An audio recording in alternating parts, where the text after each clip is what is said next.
તો ખેડૂત મિત્રો, આજે આ વિડીયો બનાવવાનું કારણ એ હતું કે છેલ્લા આપણી બ્રાન્ચને ઓપનિંગ થયું એને 14 વર્ષ થયા છે અને 14 વર્ષની અંદર ખેડૂતનો બહુ આપણે સપોર્ટ મળ્યો છે અને 12થી 15 જિલ્લાના ખેડૂતો જે ગુરુકૃપાની મુલાકાત લઈએ છે 350 થી 400 કિલોમીટરની રેન્જમાંથી આપણે ત્યાં ખેડૂતો દવા લેવા આવે છે અને એને જે કંઈ આપણે સહયોગ આપ્યો એ બદલ આપણે એનો આભાર માનીએ.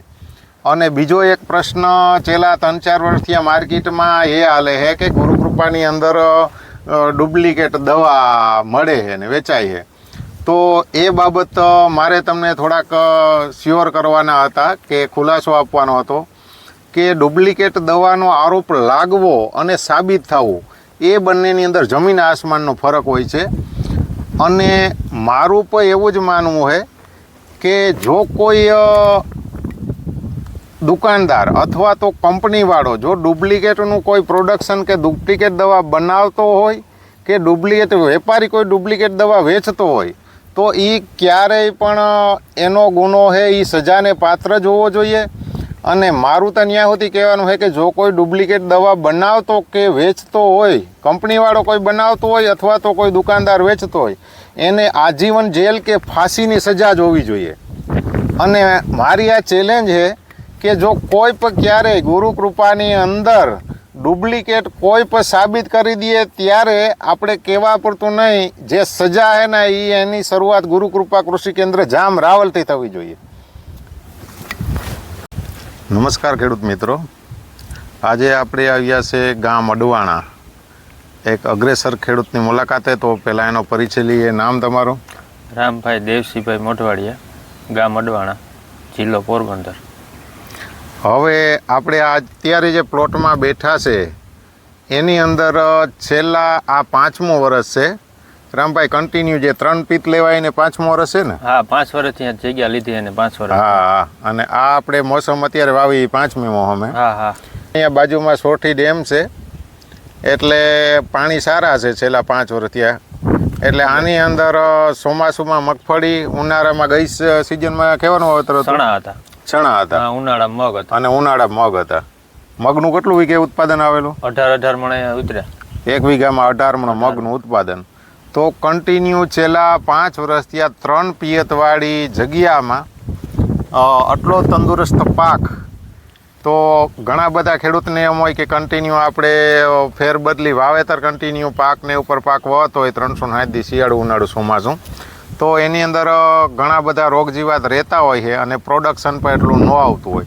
તો આપણી કયા કારણથી કે કઈ માવજત કરેલી છે રામભાઈએ તો આટલો બધો તંદુરસ્ત પાક અને ઉત્પાદન પણ સારા ઉત્પાદન લે છે? આપણે મગફળીના, ચણાના અને કેવા તમારે ઉત્પાદન જનરલી 3 મોસમના કેવા? મગફળીનું 35 થી 40 મણ ઉતરે. પરવા ગઈ સાલ 35 મણ ઉતરી હતી. બરોબર. થોડુંક વરસાદ વધારે રહ્યો તો ઉત્પાદન વધારે રહ્યો તો પછી મોરમ ભરી દીધી, પાણી વધારે લાગે હતું. અને ચણા અને મગનું ઉત્પાદન કેવું રહે? ચણા અને 18 થી 20 મણ ઉતરે. 1 નંબર કાબુલી 1 નંબર. કાબુલી 1 નંબર, મોટા આવે એ ફૂલે. બરોબર. ને મગનું ઉત્પાદન 18 થી 19 મણ આવેલ છે. બરોબર. આ સાલ હવે તો જોઈએ કે સતત કન્ટિન્યુ 5 વર્ષથી આ એકની એક જમીનમાં 3 પીત લે છે અને આ સાલ મગફળીમાં ઘણા બધા પ્રશ્નો છે. પીળી પડવાના છે, ગ્રોથ ઓછો થવાના છે, જમીનની અંદર જે કંઈ જીવાતનો એટેક છે કે એની લઈને વાયરવર્મ છે કે પોપટાની અંદર ડાઘ પડવા, આ વિશેની આપણે આ વિડીયોની અંદર ટોટલ માહિતી આપવાના છે.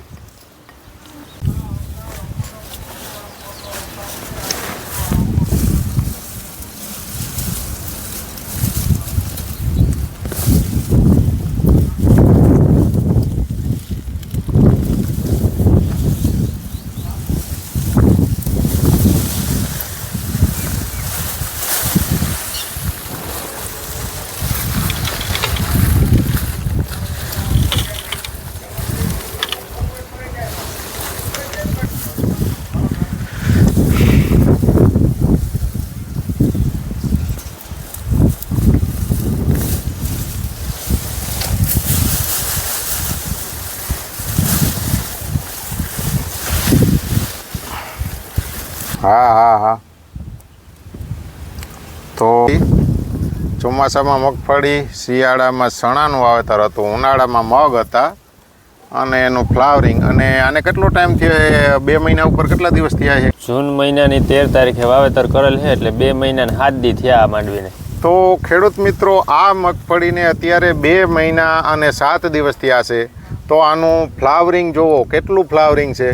તો હવે જોઈએ કે ફક્ત દવાથી પણ એટલું ઉત્પાદન નથી આવતું. આની હારે આપણે જમીનને પણ માવજત કરવી પડે. તો રામભાઈ, તમે જમીનની અંદર કઈ કઈ માવજત આપો? અંદર દેશી ખાતરના સાહ ભર્યા હતા. બરડ ને દેશી ખાતરના સાસ ભરેલા. સાસ ભરેલા છે. અને મુર્દા જીવન ત્રિનેત્ર ઈ પિયત ભેરું આપેલું. અને આપણે સોઇલ ટ્રીટમેન્ટ, હજી દિવ્ય બાયો સાયન્સનું સોઇલ ટ્રીટમેન્ટ છે. માઇક્રો રાજા આપણે ક્યારેક ધાનુકા કંપનીના કે XYZ કોઈ પણ સારી કંપનીના માઇક્રો રાજા અમે આમાં યુઝ કરતા હોઈએ. એટલે એ રીતના જનરલી જમીનની પણ આપણે માવજત સારી રીતના માવજત કરતા હોઈએ. અને પિયત તમે આમાં કઈ રીતના આપેલું છે? 2 ફેરે ફુવારા આક્યા હતા અને 1 ફેરે પાણી વાર્યું હતું આડેધડ. એટલો કોઈ અહીંયા અડવાણા ગામની અંદર વરસાદ કોઈ નથી, ખાલી 2 ઇંચ જ વરસાદ છે. બોરની અંદર અત્યારે થોડુંક મીડિયમ પાણી છે. વધારે જો ક્યારેક વધારે થઈ જાય તો સહેજ પાનની ઉપર બર્નિંગ આવે છે. તો એ પાણીથી આની અંદર 2 વાર ફુવારા ને 1 વાર લાગત પાણી આપેલું છે. તો રામભાઈ, તમે જે કંઈ જમીનની માવજત કરો એમાં ડાયરેક્ટ ખાતરના ચાંસ ભરો અને ફુવારાથી પિયત આપો, તો એની અંદર તો જમીને પોલી રહેતી હોય. અને ડાયરેક્ટ ચાંસમાં ખાતર હોય એટલે વાયરવર્મ છે, મૂંડા છે, એનો ઉપયોગ ટૂંકામાં એનો ઉપદ્રવ થોડોક વધારે રહેતો હોય. વ્હાઇટ ગ્રબ કે મૂંડા સફેદ કે વાયરવર્મ કે જે દોડવાની અંદર કાણું પાડતા હોય.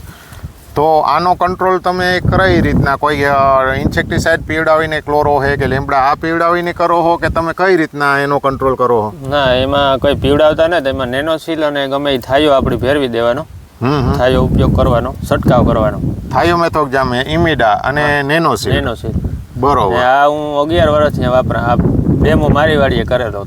તો રામભાઈનું કહેવાનું એમ છે કે જ્યારે કંપનીએ પ્રોડક્ટ લોન્ચ કરી આજથી 10 વર્ષ પહેલાં 11મે વર્ષે, ત્યારે પહેલો ડેમો રામભાઈના ખેતરમાં જ કરેલો હતો. ત્યાંથી કન્ટિન્યુ છેલ્લા 10 વર્ષથી આ રામભાઈ નેનોસીલનો ઉપયોગ કરે છે. તો તમને જનરલી જે કંઈ દોડવાની અંદર ડેમેજ હોય એમાં તમને કેટલા ટકા અસર રહેતી હોય? એમાં કંઈ અસર નથી રહેતી. દોડવાની માથે દાગ હોય પણ બીને અંદર દાગ ન હોય. દોડવાની માથે અમુક જગ્યાએ દાગ હોય, બીમાં દાગ નથી. હા, છેલ્લે આપણે ફોલી. અને વાયરવર્મ કે મૂંડાનું તમને ક્યારેય કોઈ આવ્યો જ નથી. આટલા 10 વીઘા પ્લોટમાં ક્યારેય તમને એક દોડવો જોવા મળે? નથી મળ્યો. બરોબર. અને આમાં અત્યારે સુધીમાં તમે કેટલા સ્પ્રે લીધેલા છે? આમાં 3 લીધા. 3 લીધા? હા.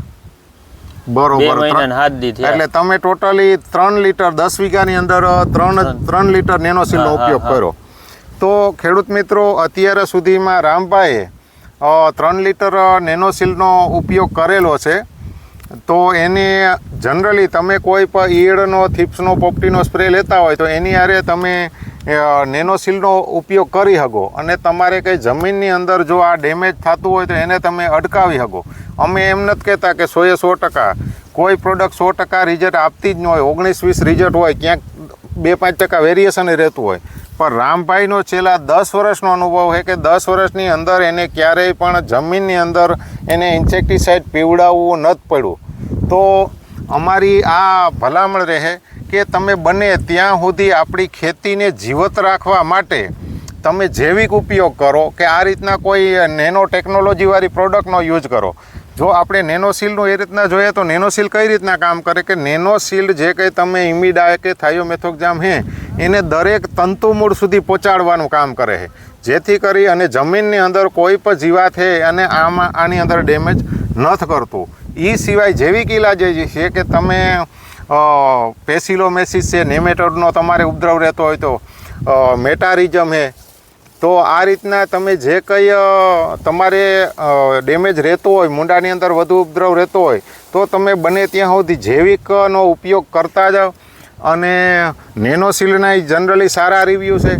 ઇન્સેક્ટિસાઇડનો મારો એટલા માટે ભલામણ નથી કે અત્યારે જે કંઈ આડેધડ જે કંઈ પેસ્ટિસાઇડનો ઉપયોગ થાય છે એમાં ક્લોરો છે, લીમડા છે.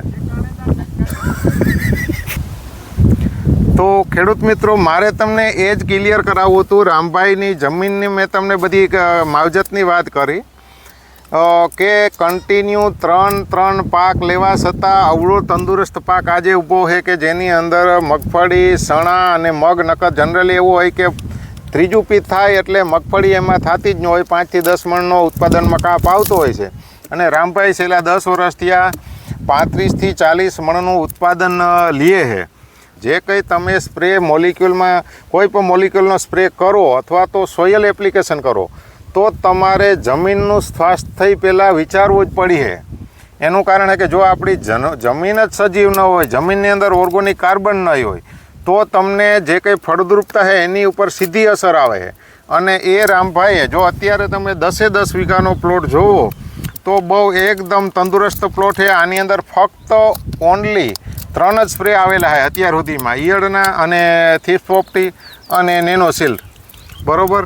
તો હવે આપણે એક પડકાર એ પણ છે કે બને એટલું જેટલું આપણે ઝેરનો ઉપયોગ ઓછો કરીએ એટલી જ આપણે આવતા સમયની અંદર સારું ઉત્પાદન લઈ શક્યું અને બજારમાં આપણે સારી ક્વોલિટી આપી શક્યું. હવે આપણે જોઈ લઈએ કે જે આ દોડવાની અંદર ક્યાંક કાળા દાગ આપણે દેખાય છે કે આટલું ખાતર ડાયરેક્ટ છાંસ ભરેલા છે. એટલે તો હવે એને આપણે ખોલીને જોઈએ કે આની અંદર અમે દર વર્ષે હાર્વેસ્ટિંગ સમયે આપણે અને આનો જ્યારે હાર્વેસ્ટિંગ થાય ત્યારે પણ આપણે આનો વિડીયો બનાવ્યો કે જો આની અંદર આ દોડવા અત્યારે જે બધે વિડીયો આવતા હોય છે કે દોડવાની અંદર કાળા દાગ થાય છે, બગાડ થાય છે. રેડી. હવે આ ખોલીને જોઈ લઈએ આપણે. આ રીતના શરૂઆત થાય રહેતી હોય છે. ડાયરેક્ટ ખાતર, દેશી ખાતર હોય, ફુવારા હાલતો હોય, જમીન પોલી હોય.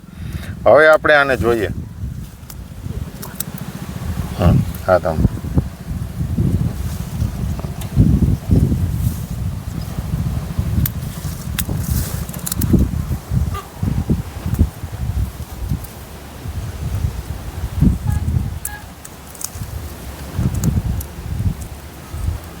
આ ઉપર આખો કારો પડી ગયેલો છે.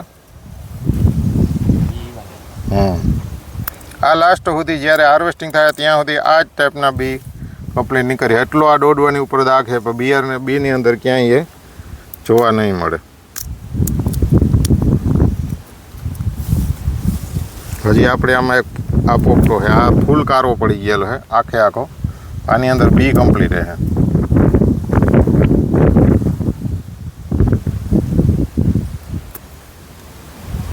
આ છે તો બી આની અંદર બગડતો નથી.